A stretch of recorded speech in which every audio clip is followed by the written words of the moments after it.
Hey guys, it's time for today's question of the day with the designer. I've taken my office outside today because it's going to be the last day of sunshine we might have for a while because we are expecting some rain. Today's question is, what are some good tips for a student studying interior design?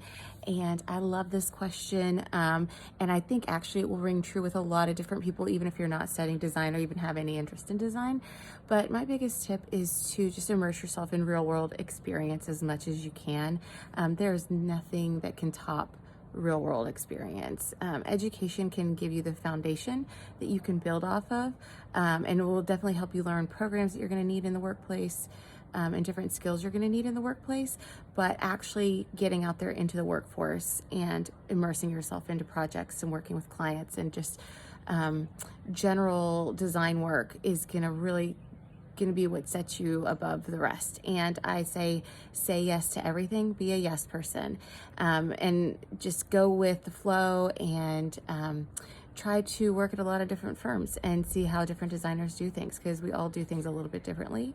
There's no one true way to do it. So hopefully that's a little bit helpful for you guys, and I'll be back tomorrow, probably inside with the rain. But until then, all right, see ya. Bye.